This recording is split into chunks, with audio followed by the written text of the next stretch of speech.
Hello Taiwan, hello Philippines. Welcome to our dormitory in Taiwan.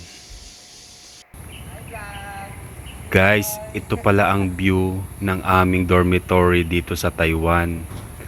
Dito yan sa may number 3, Fukun Street, Changshan District, Hsinchu City, Taiwan. Guys, ang broker pala namin dito sa may Taiwan ay ang Golden Brother. Bali itong building na to ay nabili ng broker namin na dati siyang hotel. At ito naman ang entrance ng dormitory namin. Bali automatic door pala ang gamit nila dito.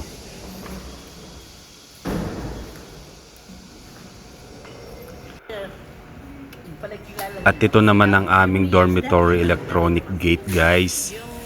Bali meron kaming kanya-kanyang swipe card na ginagamit.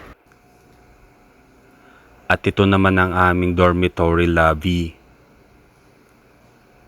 Napakalawak ng aming dormitory lobby, guys. Kaya kahit gaano karami ang bisita o merong event dito sa aming dormitory ay kasyang-kasya, guys.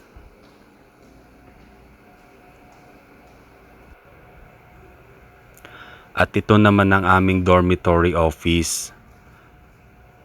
Lahat ng pangangailangan naming mga foreign workers, dito kami sa office nagpupunta.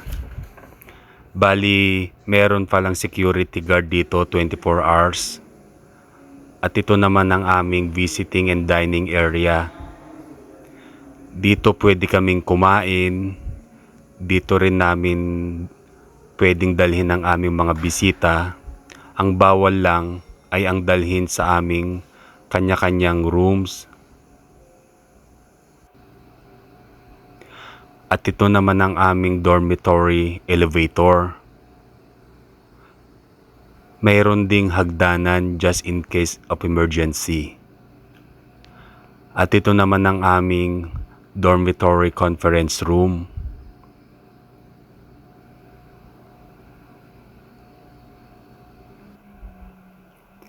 Bali, dito namin ginagawa lahat ng activities ng company namin.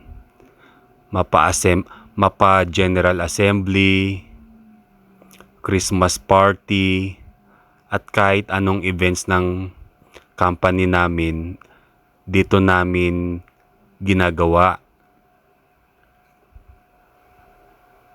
At napakalawak ng conference, guys. At ito naman ang aming prayer room. Kahit magkakaiba kami ng reliyon, ang dormitory nag-provide din siya ng kanya-kanyang maliliit na rooms para kahit ano man ng relihiyon mo, meron kang privacy na magagamit na maliit na rooms. At ito naman ang aming pantry area. Dito kami kumuha ng inuming tubig. Pinapainit namin dito yung aming mga pagkain kasi bawal kami magluto.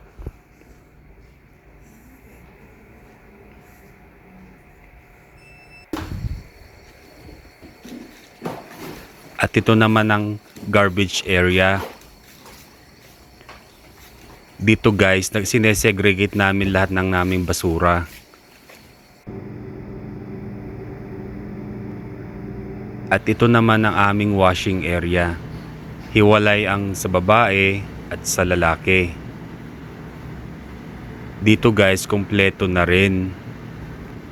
Mayroong lababo, dryer, washing machine, spinner, at sampayan.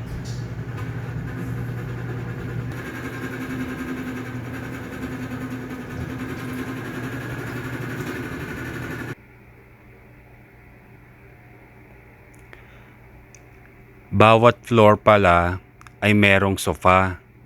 Dito kami pwedeng magpahinga Kung gusto namin ng privacy, dito kami pwedeng mag-stay. At ito naman ang aming room. Bawat room, halos same lang ng design. Bali sa isang room, meron na siyang sariling bathroom. Dahil hotel style siya, ganito ang style niya guys. Meron kaming kanya-kanyang closet. Lagyan na lang ng lock.